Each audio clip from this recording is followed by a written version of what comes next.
Hello, welcome to my channel. Thanks for joining me today as I talk about testosterone for trans women, especially post-op trans women like myself who have had an orchiectomy or have had full bottom surgery. In my case, I've had both. But what really matters is not being able to produce testosterone on your own. I want to say first of all that this is my own experience. This is not medical advice.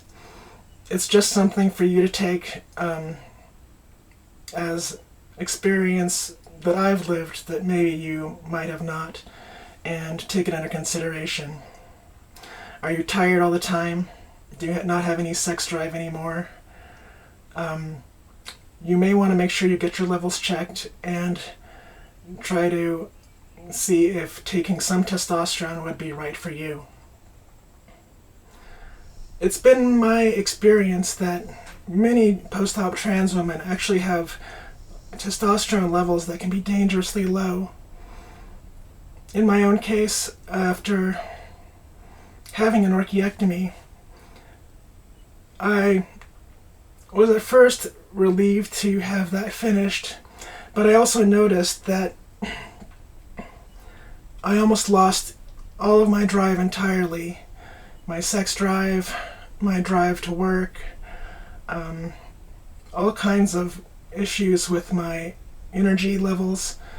And after a year of not having any of my own testosterone producing, I was convinced by my therapist at the time and my doctor at the time, my primary care doctor, who also treated trans women and other trans people, to actually start taking both more testosterone and, in that case, more estrogen too. Just because my body itself was only producing a very small amount of testosterone, levels that were far below a normal natal woman. We're all born, right? But some of us are born with ovaries intact, and I was not so lucky. So it was originally supplemented with tablets, and while that worked for a while, there are potentially some liver issues with that. Eventually, I was forced to get off the tablets by my insurance company, who thought it would be a bad idea to keep taking these for a long time, which is fine. Unfortunately, it meant I was without testosterone for a few months, which was a really horrible place to be. My muscles didn't really work right. I needed a nap every day for 2 to 3 hours. And it also made it very hard for my muscles to recover. Not everybody experiences elevated sex drive from testosterone, but it seems most do. And after going off those tablets, I have changed my estrogen and progesterone rates to those seen in other videos I've talked to you about. And for testosterone, they tried putting me on patches first, and I was allergic to those. The patches basically put a hole in my skin where they were applied. And then they tried topical gel, which also caused a severe allergic reaction on my skin. So we went with injectables, which is actually cheaper and probably better for the body in the long run. From what I've heard. I don't know if that's true or not. I don't know what studies might bear that out. But, you know, your mileage may vary.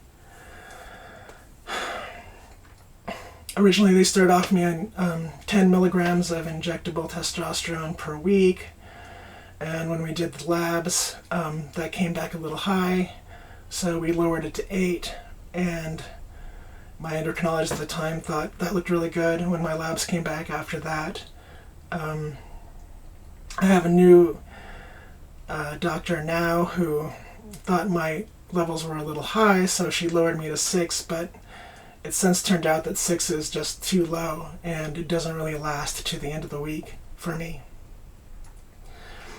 Everybody's different. Everybody metabolizes the hormones differently, and that's why you need to speak with a qualified endocrinologist or other medical professional before you make any changes.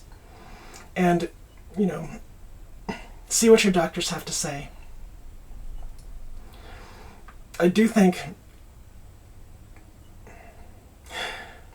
in general, most trans women are so overwhelmed and kind of beleaguered by the effects of testosterone on their bodies that they want to make sure it's as low as absolutely possible. And I think that's going too far. Just because we've had such a horrible experience with testosterone in our lives, that doesn't mean you don't need any testosterone. Everybody has different ratios of hormones in their bodies, and you have to find out what works for you.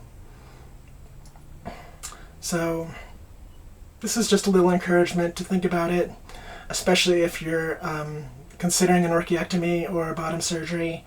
This is something you really need to keep in mind, because testosterone is a powerful, powerful hormone, and while having too much can be really disastrous, especially for trans women, not having enough is just as bad. And once you have no more testes, then you're only relying on, I believe, the pituitary gland to produce what little it can, which isn't a whole lot. If you have any questions, please let me know in the comments, and I'll be happy to answer them. And it's my hope that you may have the exact right levels of hormones in your body if you're doing HRT as a trans person, and that you get the best endocrinologists you can possibly get who understand your conditions and what is right for you, and are willing to work with you and find out exactly what that is. I love you. Aloha.